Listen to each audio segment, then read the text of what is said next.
Today we are comparing the new TaylorMade Qi35 driver against the Qi35 Max. So both are aimed at different golfers. Today we are going to hit a few shots with each driver to see which one is best suited to your game.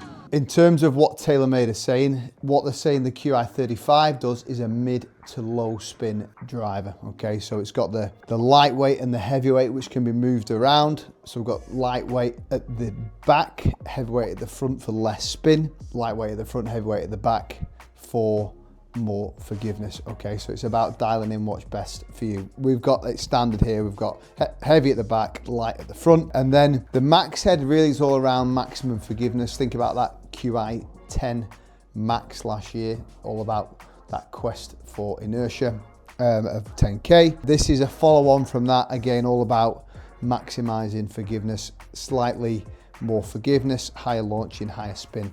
But we're going to hit a few shots. Let's see what the actual differences are. So 10.5 loft in both, exactly the same Ventus stiff shaft in both foot. So we're going to get a good comparison. Some of the key numbers we're going to be looking at: ball speed, launch angle, height, spin rate, distances, and side total as well. So kicking off with this standard one to begin with. Touch right there to begin with. So far, I would say this has been more popular than the Max, but again, very interested to see the differences today. Yeah, that was a better hit. So 2.5 spin, 254 carry, 274 total.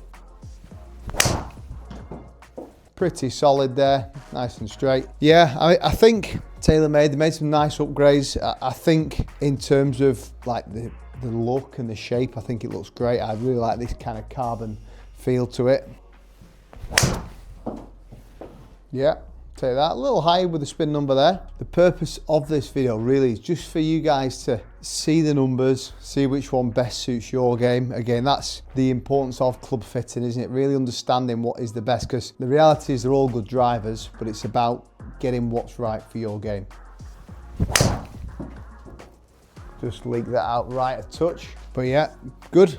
For my game, I like the fact that I'm not hitting that many left. What I would do with this particular driver, and we are going to do that, we're actually just going to flip the weight. So you can see it so far I'm averaging about 3,000 spin, 3,300 spin. I now have the opportunity to flip the weights to get that spin number down. Remember, you can't do that with the Max. So this is a good benefit of this standard Qi. Certainly from a fitting point of view, it really helps just by having that ability to flip the two. So we've got 3 gram lightweight at the back now. I'm going to put the 13 gram at the front, just in a hope to pull that spin number down and increase the ball speed. So I want to get that ball speed over 155 really. Okay, so this could make a big difference now. Let's keep an eye on that spin number. So that last one there at 3,500, we've flipped the weights now. Let's see if we can get a bit more out of it. 3,100, so came down a touch. Remember, it was averaging about 3.3. Yeah, 2.5. Yeah, so potentially working. Let's just try a couple more with this new setting. And you'd probably say this is quite simple, really, isn't it? From their point of view, you know, really just giving us that option to flip the weights. Yeah, good. 2,500, much better. Okay, just trying one more with this. Touch left, but again, spins come down. So yeah, I thought it was pretty good. Definitely preferred that with the switch of the weight. So if you're perhaps somebody that needs a slightly lower spin head, but typically with the LS head, we've found that generally they're a little bit harder to hit. So this is a nice kind of go-between, isn't it? You know, you can kind of almost have the more forgiving head in the 35, flip the weights, bring that spin down. I definitely saw that. Okay, so into this Qi35 Max. Before we get into that, if you would like a free swing analysis, simply follow me on Skillest. The link is in the description down below. You will get a full analysis of your swing, along with me demonstrating exactly what you need to work on, including some drills to help you reach your goals this year. Back to the video. So 10.5 head again, exactly the same shaft. So let's see if there is any difference. This is all about maximum forgiveness. You can see it in the footprint of the head, that little bit bigger, trying to sort of stretch that MOI back, trying to make it as easy as possible to hit. I have found, you know, when I've tested this in the past, it has felt a little bit closed on my eye. Now, maybe this is designed for your typical high slicer, but it feels a touch shut on my eye. Oh, love that. Really good hit. So nice opener there, nice and straight. We'll take that all day long. Pretty good.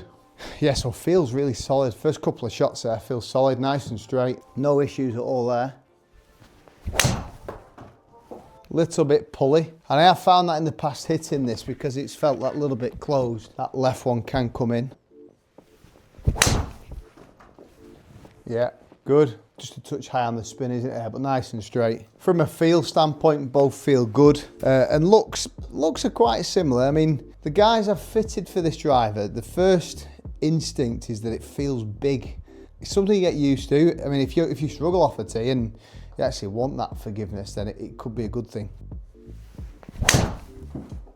But most of these are going down the fairway, which is great. It's just not the longest because of that spin number. Again, I always stress to people, spin isn't always a bad thing. Here for me, I'm probably losing a bit of yardage, but some golfers need spin. They need to get it up in the air. So don't always view it as a negative.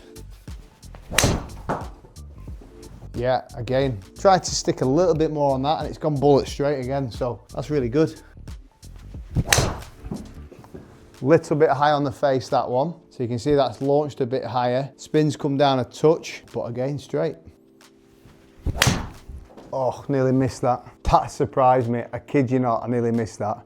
And it's gone 250 yards straight down the middle. So if you're after forgiveness, that certainly did it. Okay, I'm just gonna hit one more. Pretty good again. Yeah, that was quite interesting. You know, my feeling is that this Max was much straighter. It actually felt a bit closed at the start, but I only hit one left. Felt very straight. Spin was a touch high, but again, consideration is actually, well, if I'm hitting more fairways, that could be a good option. The benefit of the Qi35 is you've got that option of moving the weights around, which I think could be huge for certain golfers, just bringing that kind of spin rate down to get a bit more yardage. Let's take a look at the dispersion to begin with. Okay, so into this dispersion, yeah, quite clear, isn't it? That Qi35 Max in the orange is much smaller. Most of those on the fairway, just one miss left. But yeah, side to side is better and the front to back. So that's telling me, you know, much more forgiving, much more accurate than the Qi35. With the 35 there in the white, one big miss right, two misses left, not great.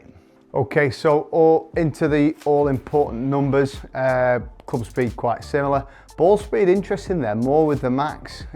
Did feel that, weirdly enough. In theory, we should expect more with a 35, but not today. Launch, similar. Height, similar. But we can see a difference in the spin there, can't we? 3,200 to pretty much 3,000. Remember the second half of the 35, we flipped it and it was probably more like 2.7, 2.8 as an average. Distances, actually both quite similar. Both carrying 246 and then 263 and 265. Not a lot in that. The only real difference there for me is that side total, the plus or minus 46 feet with the Max, plus or minus 75 feet with the Qi35. So two different drivers. If you want a little bit lower spin, I'd go for the Qi35, but be mindful of the accuracy. If you want more accuracy, tighter dispersion, definitely check out the Qi35 Max.